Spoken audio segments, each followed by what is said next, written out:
sometimes people ask me why the stance I do, and I want to give you a good example of why today. Some people agree with it, some people won't, and I don't really give a fuck.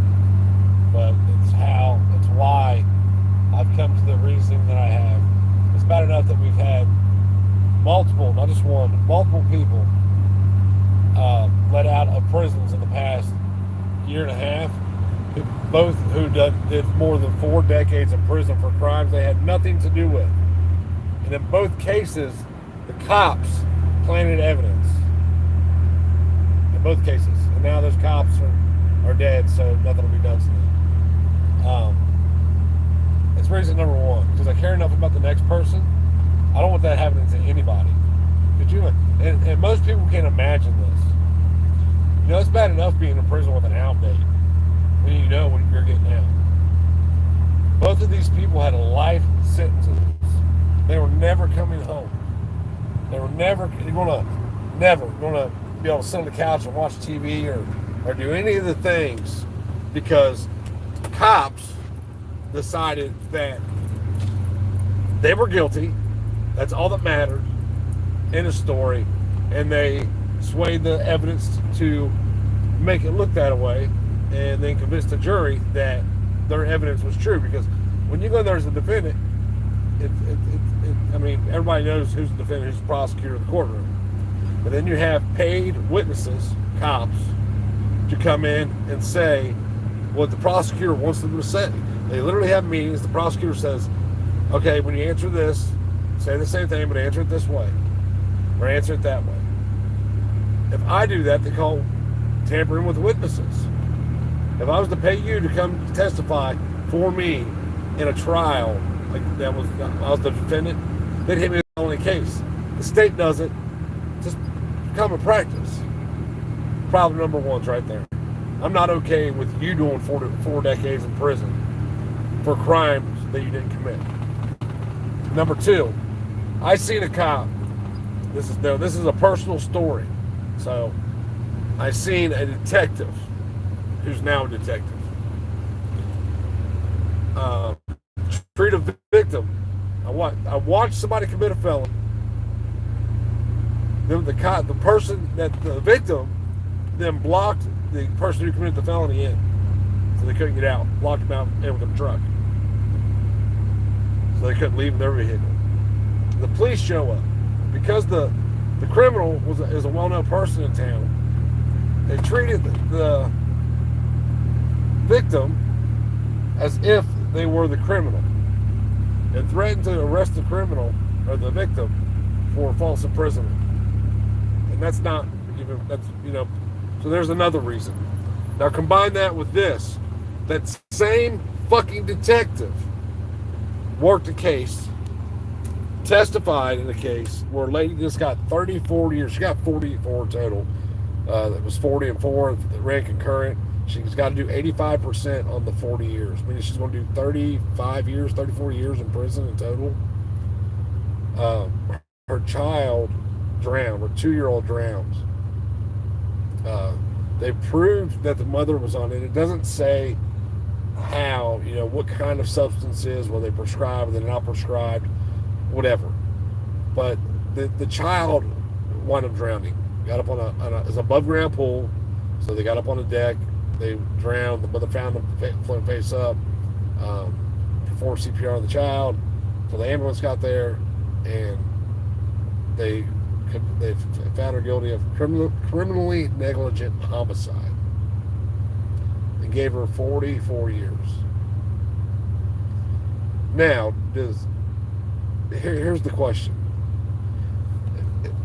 Here's the problem too. Take the exact same circumstances and put them in Ohio. The most that she would do, and that's if she got maxed out. That's so now in order to get maxed out, you had to be in trouble after trouble after trouble after trouble. In reality, she would probably got rehab because it was a drug offense and there was a bunch of time on the shelf. That's probably what would have happened. I mean, she's already a mother. Her kids died. Whether she was doing drugs or not, whether they were prescribed or not, whatever the case may be, she lost her fucking kid already. And now you're going to let her sit there for 35 years thinking about that. And that's where we're at as a society. To me, I have an issue with that. Maybe you don't. Maybe you think that that's fine and dandy. Shit happens. When I was younger, I remember it was in 2007 because I was going to CDL school at the time. And training, I came home from school.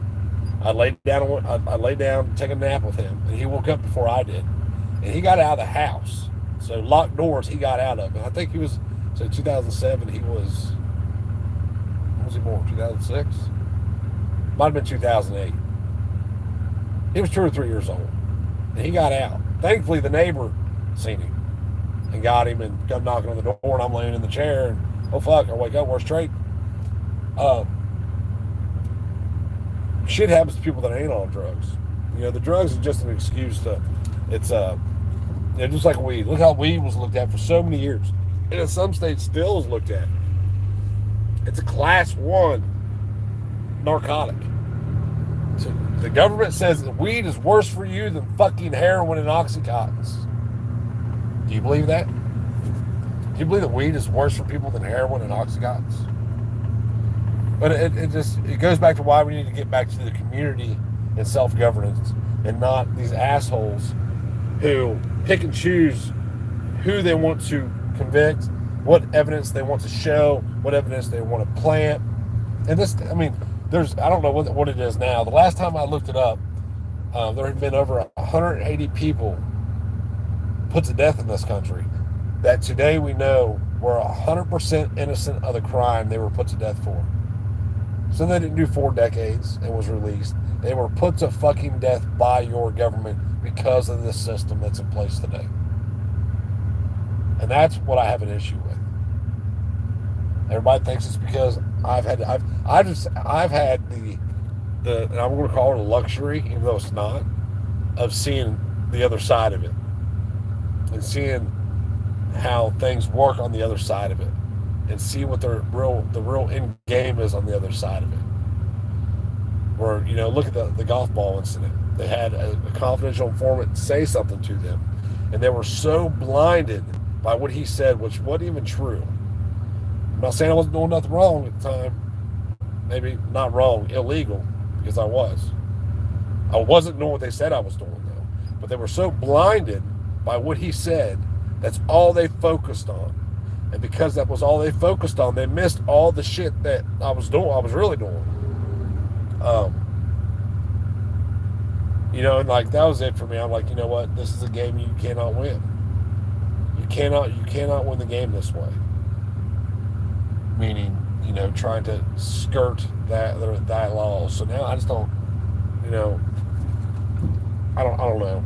People need to wake up to what's going on. I had a guy tell me today, Bidenomics is why our country is the way it is. I said, really? I said, didn't Trump sign that $6.2 trillion initial stimulus bill, and didn't Trump force, you know, get that vaccine fast tracked, and didn't Trump suggest that all these people take it that are dying from it? Wasn't that all Trump that started that shit, and then it carried over into the Biden administration? So let's call it what it is. They're on a big team. It doesn't matter if it's local or the feds. They are all on one team. They all have one goal, is to line their fucking bank accounts. It's to consolidate power. And you're not on that team. What you are is you're a product of a corporation, and that corporation does what it wants with you. And that's been allowed because people allow it. We allow it to happen. Now back to my stance. I have a defined line in the sand. And you know, thankfully, was COVID? Did COVID cross it? You could argue it did. However, I didn't really let them cross it with COVID because I didn't listen to anything they said. We still went out and did what we wanted to do. I think we had the cops called on us 30 times during COVID at different stores and shit. And but you know, at that time, COVID trumped everything. And like, you would think that would wake people up. I'm like, wait a second, something's going on here, and I'm missing it, and it's not right. but they don't. I try to understand why, and the only thing I can come back to is they don't understand what freedom is, number one.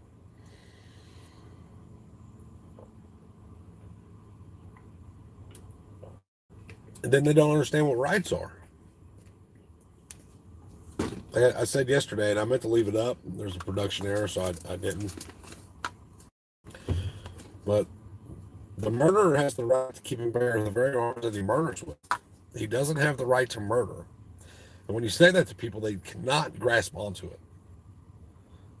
Oh no, he don't. He don't have the right to have that firearm. Well, yeah, he does. He doesn't have the right to kill with it. Like, they cannot grasp onto it because they've been so entrenched in what government says. And now you have FedEx doing the AI shit. You guys hear about this one? FedEx is now got cameras on their trucks, or is putting them on there as we speak, so that they can help the police out with crimes. So now you have these big private companies. So let's look at what happened in COVID, back after COVID. Most of them didn't. So now you have all these big corporations. You know, there's a handful of them: Walmart, Amazon, Costco. These families who have lobbyists that are making, you know, money fucking hand over fist, and they make deals with the government, big corporations. But at the end game is you're going to be controlled. You know, I was talking the other day about, you know, was it 2025 or 2027? Every car has to have a shutdown feature on it, so the government can shut it down. Why? Is there that many people running from the cops that they need to shut cars down? How about this? How about you just stop fucking chasing people for dumb shit? How about that? I mean, 99.9% know who it is running. All they have to do is just wait until they get home. It's just a matter of time. You have your whole, you know, sheriff's department or whatever with all this time that they can dedicate to this one person. This one person only has 24 hours to, you know, to people just don't. They don't care, man. They don't care enough to think themselves. They don't care enough to Madison or even the prick Alexander Hamilton, Franklin. So Ben Franklin was on board with England initially for the first few years, you know, throughout the 1760s, until he woke up and was like, wait a minute here. There's a problem with this. And then he jumped to the other side. Sometimes give them back to you.